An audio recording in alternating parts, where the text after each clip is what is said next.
what we need to find is we need to find some way of making 192 something times something.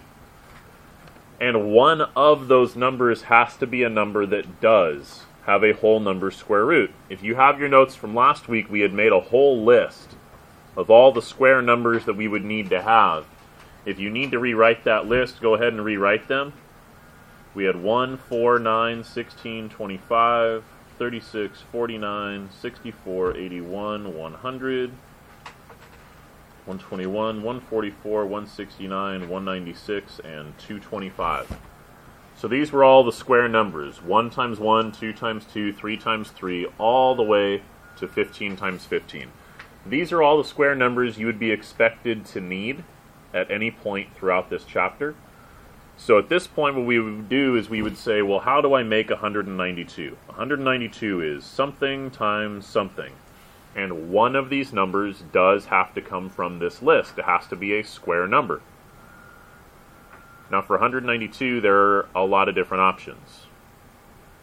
You can make 192 by multiplying various different things together, but we only want the ones that use these numbers. Even then, there's multiple options. What we had said last week, and again, this is all just a review, so what we said last week is that we want the largest number from this list that will fit into 192.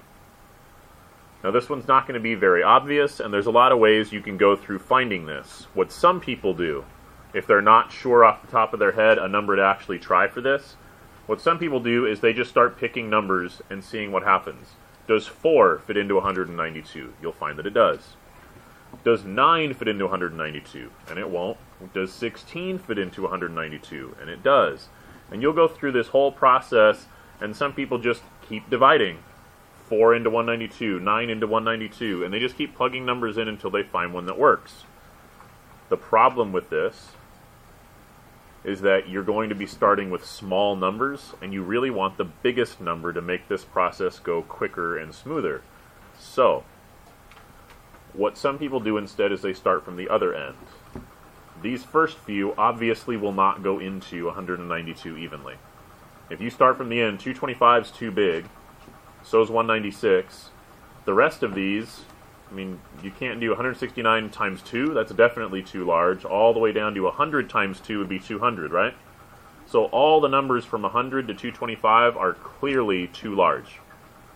So I would start here, 81. And we'll work our way backwards. So we would say, does 81 fit into 192? Well, it fits in how many times? We would say it definitely fits once, right? So let's try twice. Would it fit twice? 2 times 81 would give me 162. That didn't fit. If I had another 81 and made this a 3, it would be too large. So 81 didn't fit at all. Let's try another one. The next one would be 64. 64 does not fit into 19. 64 does fit into 192. The question is how many times? If we did 2, we'd get 128. Wasn't big enough, so let's try 3. And it'll fit exactly 192 times. So it's much better in this case, especially when you have a larger number you're not used to. Start from the end and work your way backwards down the numbers. That way, the first number that you find that works is the biggest number that works. So we have 64 times 3.